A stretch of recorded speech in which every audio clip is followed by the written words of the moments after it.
เต้าไปหายเลย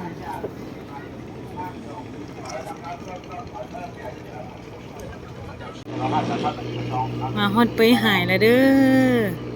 มาฮอดนี้แล้วก็คือบรรยากาศอยู่พัทยาเนาะสิไปเกาะล้านเลยบรรยากาศมันความรู้สึกมันกลับมาอีกครั้งนึง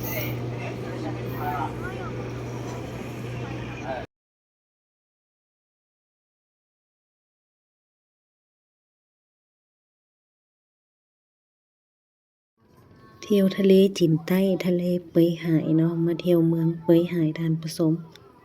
สถานที่ท่องเที่ยวเนาะของแขวงกวางซีนั่นก็มีหลายอยู่แต่ว่ามื้อนี้พาท่านผู้ชมมาเที่ยวทะเลนะท่านผู้ชมเนาะมีบนถ่ายรูปถ่ายหอยนี่จุดถ่ายรูป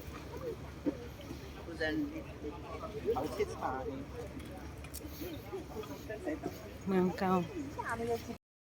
จุดถ่ายรูปเนาะจุดถ่ายรูปชมวิวกินลมชมวิวเนาะบรรยากาศทะเลท่านผู้ชมนี่แหละเนาะอันนี้มันเป็นเมืองเก่าเพิ่นว่าเนาะเมืองเก่าเนาะบ่อนท่องเที่ยวตัวนี้เนาะแต่ว่าก็เจริญหลายแล้วแหละเนาะอยู่เปยหายนี่นะมีบ่อนดินบ่อนเที่ยวหลายท่านผู้ชมหัวที่ซื่อหลายขั้นจงกัวหายเปียนเนาะเป็นครั้งแรกที่ค่อยได้มา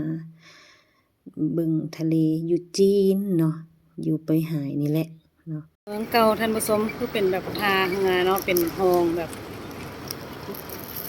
มานี่ก็คือฮอดประเทศไทยเลยอ่ะไทยคือกันอันนี้ประเทศจีนท่านผู้ชม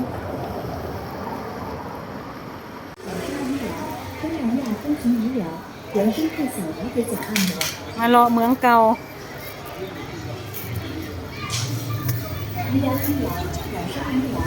พระท่านผู้ชมมาเลาะเนาะถนนคนเดินเนาะเมืองเก่าเมืองประวัติศาสตร์เนาะอายุกับประมาณ100 ปลายแล้วแหละเนาะอยู่นี่เมืองนี่นะพาท่านผู้ชมมาเบิ่งเฮาไปเบิ่งทะเลเมื่อกี้แล้วก็อย่าลืมมาย่างนี่เด้อท่านผู้ชมเด้อเนาะเมืองเก่าเด้ออยู่เปื่อยหายเนาะคันว่ามักเนาะคลิปนี้ก็อย่าลืมกดไลค์กด Subscribe กดแชร์ให้แด่เนาะท่านผู้ชมเนาะผู้ใดได้มาเที่ยวทะเลเปื่อยหายอยู่จีนก็อย่าลืมมาหม้องนี้นำเด้อเนาะขอบใจทุกการรับชมทุกไลค์ทุกแชร์เด้อ